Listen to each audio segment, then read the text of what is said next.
Have you ever found yourself camera in hand, staring at some incredible light, hitting a scene, only to waste so much time trying to dial in your camera settings that you missed the light altogether? And trust me, I've been there more times than I care to admit. But here is the thing, mastering just 5 key camera settings can absolutely transform your landscape photos from meh to actually, that's pretty good. And here is the worst part. If you just spent a load of money on your camera gear and you're getting these settings wrong, then you might as well be shooting with your flip phone from 2004. Why? Because whilst your camera can do lots of awesome stuff on its own, well, it needs these settings dialed in to really make the shot work. So, go grab your camera, let's dive into the 5 most important settings that will revolutionize your landscape photography, and stick around until the end of the video for a somewhat counterintuitive bonus tip that instantly improved the quality of my landscape photos. And let's get things off with probably the most important camera setting that I've uncovered for composing landscape shots. One of the biggest issues that I find when I'm doing landscape photography at sunset or sunrise is having enough dynamic range on the back of the camera or via the EVF to actually compose my images. When we're talking about dynamic range, if there's too much bright stuff and there's too much dark stuff in the scene, then your camera sensor just can't take in all of that data. In high dynamic range scenes, I find myself either increasing the time that the shutter is open to bring in enough light to see my foreground, in which case then the sun and the highlights are just massive blobs of white and I can't really see what I'm composing. Or I've got to decrease how long my shutter is open to see where the sunset is, but then I can't see the foreground because it's pitch black and I'm back to square one. This is super annoying.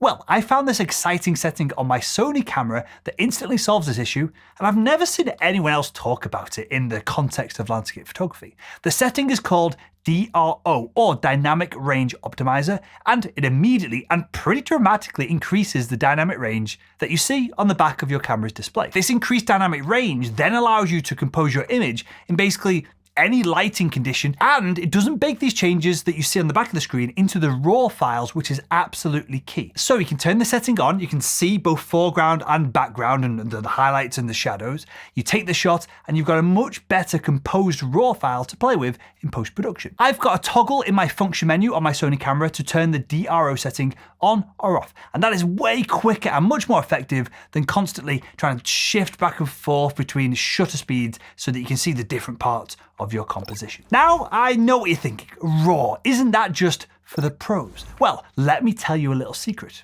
It's the secret weapon of amateurs as well. You can think of the RAW file format like being a time machine for your photos. Whilst JPEG photos lock in the decisions that you made at the moment of capture, well, the RAW file format lets you go back and tweak settings as if you were still kind of there. Now, when I first started shooting landscapes, I was a JPEG junkie. My photos looked okay, but there was always something missing. Then I switched to RAW, and it was like someone handed me the keys to the photo editing kingdom. Suddenly, I could rescue shots that I thought were goners, pulling detail out of shadows and regaining those pesky, somewhat blown out skies. And I know RAW files are bigger than JPEGs from a file size, but trust me, with storage being cheaper than a cup of coffee these days, depending how you got it set up, it's a small price to pay for all the flexibility that RAW offers a landscape shooter. Plus, you will thank me when you switch to RAW and you're able to salvage that once-in-a-lifetime shot of a double rainbow over the beautiful scene that you've been to a gazillion times before and you've never managed to get anything quite as incredible. And speaking of flexibility, let's move on to a setting that's going to give you way more control over your focus. All right, picture this. You're lined up for the perfect shot of a serene mountain lake. Suddenly the light changes, you go to take your shot, half press, and the damn camera won't focus. You're shouting obscenities into the wilderness and you can't get the shot the moment the light changes. How frustrating would that be? Well, that's where back button focus comes in. It's the unsung hero of landscape photography. It's well known in sports photography and wildlife photography, but a lot of landscape photographers don't use back button focusing, and they probably should. Back button focusing is like giving your thumb superpowers, because when we separate the focus action from the shutter button, you get to decide exactly when and where you want to focus without the camera starting to second guess you. So you can set up your composition, focus once with the AF on button, and then you can press away at the shutter to take images without having to worry about refocusing every time you press down on that shutter button. And now, it might feel a little bit weird at first, using your thumb on the back of the camera to focus and then your finger on the shutter to shoot. It can be like trying to pat your head and rub your belly at the same time, but trust me, stick with it. As soon as you do, you're going to find that it's going to be as natural as breathing. And if you want to make your camera operation in general more natural and seamless, I've got something special for you. I put together a set of photography cheat sheets, including one all about mastering your camera's manual settings. It's packed with easy to understand info and it's going to help you become a settings ninja in no time at all. Just click the link in the description below this video and grab your free copy today. Now, let's talk about something that's going to help you nail your exposure every single time. Okay, confession time. I've got two confessions for you. One, I never had my histogram on the back of the screen at all for like 6 months of doing landscape photography, and that was a problem.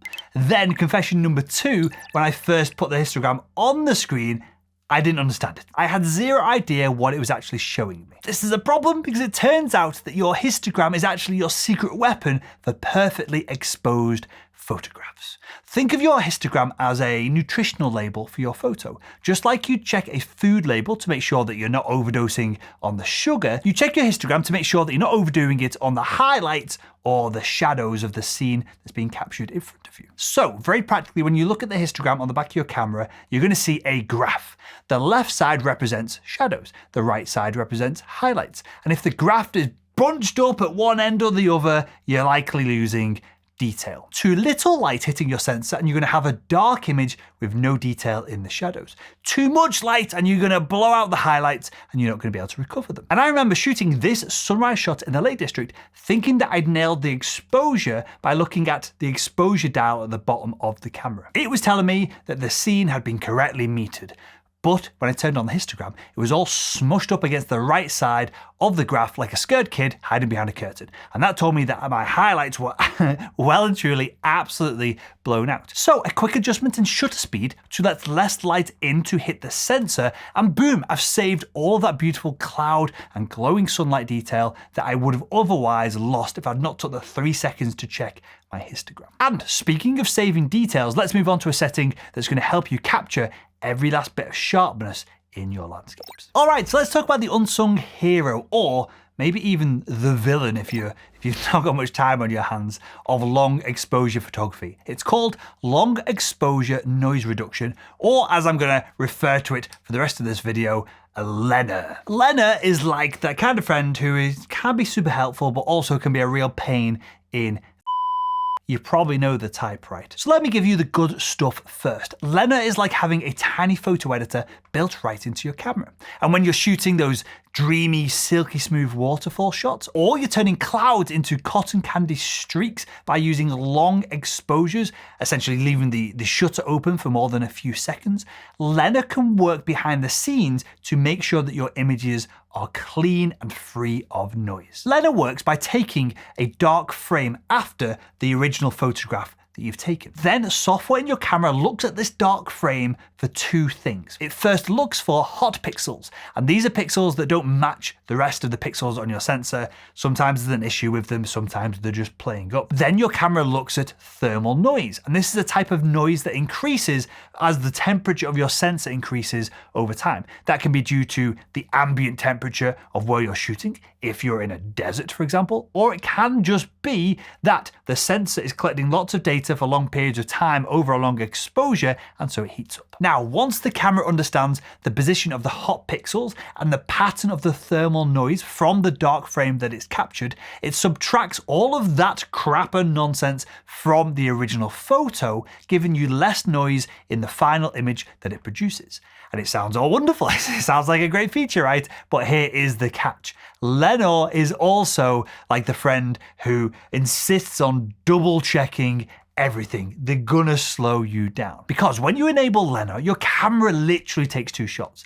Now, if your shot is 1/100th of a second long, bam bam, makes no difference. But we're talking about long exposure photography here. This means if you take a 5-minute exposure, it's gonna take a dark frame 5-minute exposure after your original shot. So you're going to be twiddling your thumbs for 10 minutes before you can shoot again. Heck, before you can even use the camera again. It essentially becomes unusable when it's going through this process. And in what can be the fast changing light or moving waves or wind or storms or whatever it is, the fast changing world of landscape photography, that could mean that you miss the shot entirely. And let's be real here.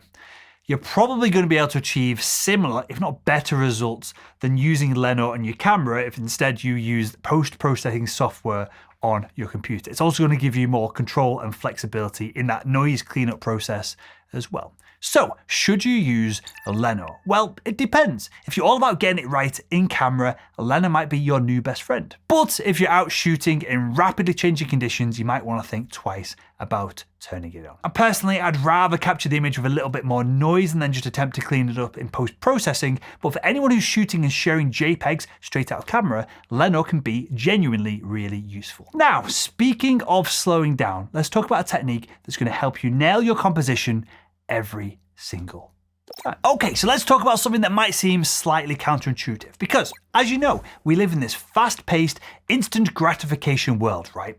Well, sometimes in photography, slowing down can be a good thing. And do you know what helps you slow down?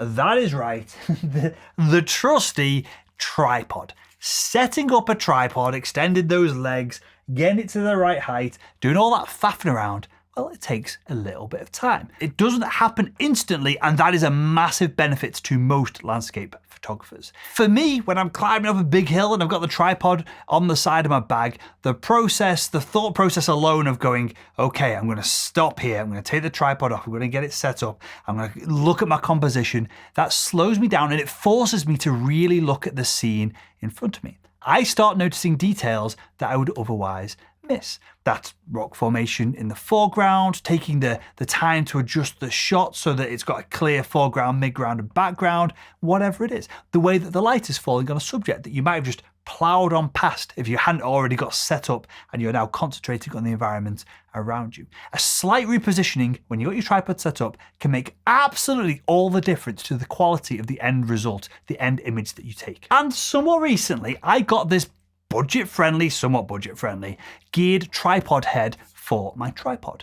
Now with a geared head, you turn the knobs to adjust your camera's position. You do it slowly and precisely, and it's a bit cumbersome, and that is awesome. It makes me slow down, it makes me examine the scene, and it makes me literally, by just turning these slowly and subtly, it makes me fine-tune my camera's framing. And if I want to reset the framing after doing a little bit of experimentation by moving it around with these knobs, it's easy to get back to the original shot without faffing around for 10 minutes like what you've got to do with a ball head. So all I've got to do is turn it 3 directions one way, and then if I want to reset it, I turn it 3 directions back in the other direction. This little thing has been a real game changer for my landscape photography. So the next time you're out shooting, set up your tripod, take a deep breath, and really look at your scene. Spend a little bit of extra time on your framing, and you might be surprised at just what you notice. And if you'd like to continue improving your photography skills, why not click the video that's on the screen right now.